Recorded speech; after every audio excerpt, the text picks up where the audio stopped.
Hello friends, legal awareness के इस episode में आप सभी का बहुत बहुत स्वागत है।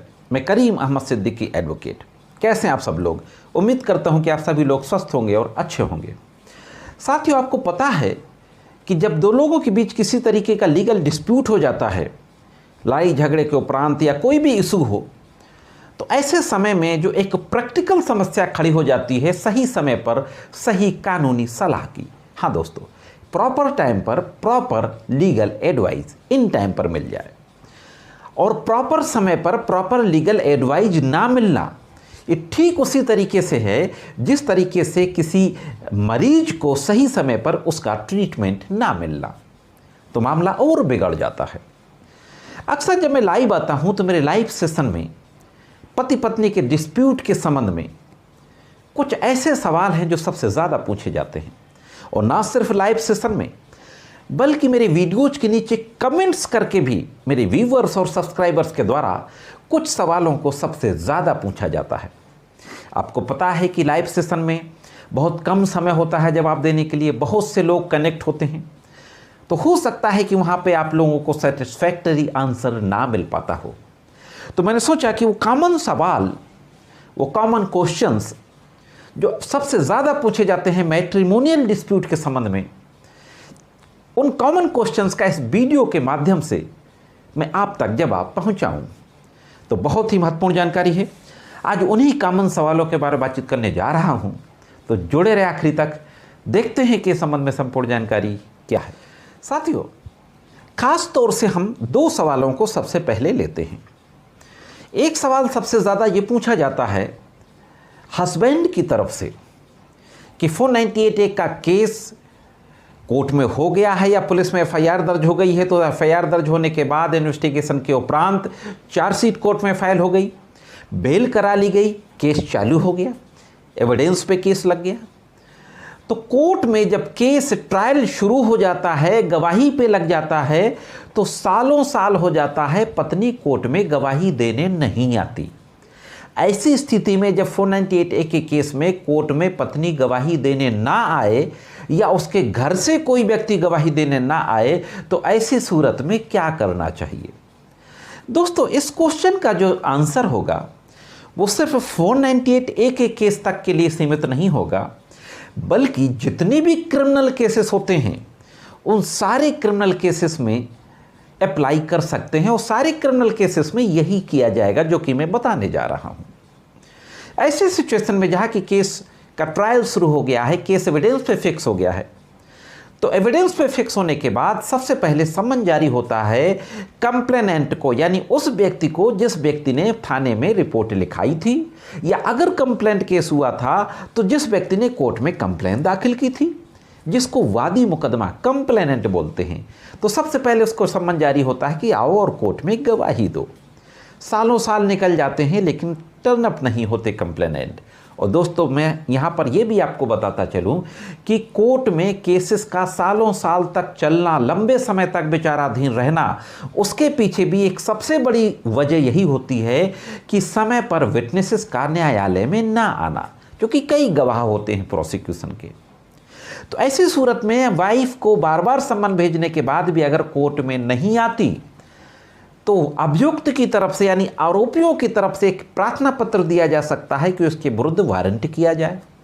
कोर्ट सबसे पहले BW करेगी, बेलेबल वारंट। बेलेबल वारंट के बाद भी अगर वो टर्न अप नहीं होती, तो फिर एप्लीकेशन दी जाए, एफिडेविट के साथ दी जाए कि इसका नॉन बेलेबल वारंट किया जाए। अगर कोर्ट सेटिस्फाइड हो जाएगी आपकी बात से, तो उसका नॉन बेलेबल वारंट कर देगी।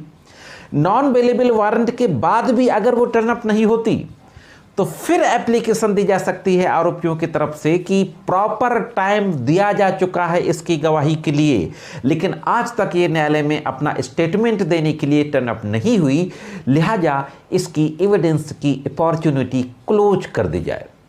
एफिडेविट के साथ जब ये एप्लीकेशन आरोपियों की तरफ से दी जाएगी और यह आर्गुमेंट किया जाएगा कि इसको मेरिट पे डिसाइड किया जाए, तो निश्चित रूप से कोर्ट या तो कोई सख्त ऑर्डर करेगी उसको बुलाने के लिए, वाइफ को गवाही के लिए, या फिर लास्ट अपॉर्चुनिटी दे के नेक्स्ट डेट में उसकी एविडेंस की अपॉर्चुनिटी को क्लोज कर देगी। तो ये था इस पहले सवाल का जवाब कि 498 के केस में या किसी भी क्रिमिनल केस में अगर विटनेस गवाही देने नहीं आता, क्योंकि पति पत्नी के मामलों में सबसे ज़्यादा सवाल पूछा जाता है पति के द्वारा, तो मैं पतियों के लिए, हस्बैंड्स के लिए ही ये बात कहूँगा कि अगर वाइफ गवाही देने नहीं आती तो उसका वारंट कराएं, BW कराएं, NBW कराएं, इसके बाद भी नहीं आती तो एविडेंस को क्लोज कराने की एप्लीकेशन देके क्लोज कराएं। अब साथियों, जो दूसरा सवाल था, दूसरा सवाल जो सबसे ज़्यादा पूछा जाता है वो पतियों के द्वारा भी पूछा जाता है और पत्नियों के द्वारा भी पूछा जाता है। दूसरा सवाल ये पूछा जाता है कि तलाक के मुकदमे में पत्नी हाजिर नहीं हो रही, अगर पति ने दाखिल किया है, और अगर पत्नी ने दाखिल किया है तो उसके द्वारा कहा जाता है कि तलाक के मुकदमे में पति हाजिर नहीं हो रहा है। इसी तरीके से अगर पति ने विदाई का मुकदमा दाखिल किया है तो विदाई के मुकदमे में पत्नी हाजिर नहीं हो रही। पत्नी ने अगर मेंटेनेंस का मुकदमा लगाया है तो उसमें पति हाजिर नहीं हो रहा है। अगर ऐसी सिचुएशन है तो क्या किया जाए, इस संबंध में भी देख लेते हैं कि क्या कानूनी जानकारी है। तो इस सिचुएशन में चाहे डिवोर्स का मुकदमा हो, चाहे मेंटेनेंस का मुकदमा हो, चाहे विदाई का मुकदमा हो, सेक्शन 9 हिंदू मैरिज एक्ट, जिसको रेस्टिट्यूशन ऑफ कॉन्जुगल राइट्स कहते हैं, या पति पत्नी के बीच किसी भी तरीके का विवाद हो, पारिवारिक न्यायालय में चल रहा हो और उसमें अगर दूसरा पक्ष हाजिर नहीं आ रहा है तो उसको 1 बार, 2 बार, 3 बार नोटिस भेजने के बाद, नोटिस 2 तरीके से भेजी जा सकती है। रजिस्टर्ड डाक से डायरेक्ट अपोजिट पार्टी के घर में भेजी जा सकती है। अगर पत्नी ने केस दाखिल किया है तो अपोजिट पार्टी हस्बैंड होगा, अगर हस्बैंड ने केस दाखिल किया है तो अपोजिट पार्टी वाइफ होगी। तो डायरेक्ट रजिस्टर्ड डाक के जरिए उसके घर में डाक भेजी जा सकती है और रजिस्टर्ड डाक की ट्रैकिंग रिपोर्ट निकल आती है इंटरनेट से, इंडिया पोस्ट वेबसाइट के द्वारा, कि जो भेजी गई थी डाक उसका हुआ क्या, सर्व हुई कि नहीं सर्व हुई, उसको मिली कि नहीं मिली, मिली तो किस तारीख को मिली। तो डायरेक्ट डाक के द्वारा उसके घर सूचना भेजी जा सकती है, न्यायालय में मुकदमे की नोटिस न्यायालय से, और पुलिस के माध्यम से भी भेजी जा सकती है। इसके बाद भी अगर वो नहीं आती तो कोर्ट में एप्लीकेशन दीजिए कि उसको जानकारी है, वो जानबूझकर टाल रही है, इसलिए मान लिया जाए कि उसको जानकारी है और सर्विस होल्ड कर दी जाए, तामीला पर्याप्त मान लिया जाए नोटिस का। फिर भी अगर कोर्ट नहीं मानती है तो एक एप्लीकेशन दी जा सकती है एफिडेविट के साथ कि लोकल अखबार में इस केस का गजट करा दिया जाए, पब्लिकेशन करा दिया जाए, जिससे कि दूसरी पार्टी को जानकारी हो सके।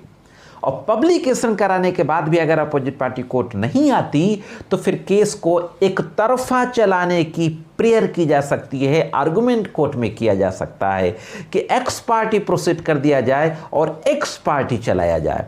एक्स पार्टी क्या होता है किसी और वीडियो में डिटेल में इसके बारे में बताऊंगा। आप यहाँ पर सिर्फ इतना समझ लीजिए कि एक्स पार्टी का मतलब सिर्फ एक पार्टी की बात सुन करके केस को आगे बढ़ाना, उस पार्टी की बात जिसने केस को दाखिल किया है।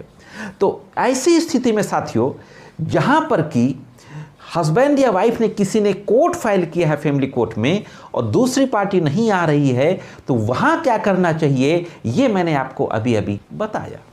तो दोस्तों, यह 2 एक कॉमन सवाल थे जो सबसे ज़्यादा पूछे जाते हैं कि पत्नी गवाही देने नहीं आती, या पत्नी तलाक में हाजिर नहीं हो रही, या पति मेंटेनेंस में हाजिर नहीं हो रहा, या विदाई में पत्नी हाजिर नहीं हो रही।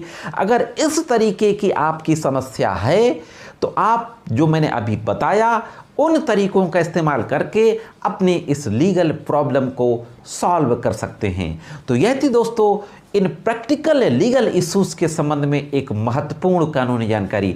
मैं समझता हूं कि ये जानकारी आपके ज़रूर काम आएगी। जानकारी कैसे लगी कमेंट्स करके ज़रूर बताएं, और अगर आप चैनल में नए हों, वीडियो को पहली बार देख रहे हों, तो मेरे वीडियो को लाइक करके शेयर कर दें, जिससे कि जानकारी और भी लोगों तक पहुंच सके, और चैनल को सब्सक्राइब करके बेल बटन को हिट करके ऑल पे सेट कर दें।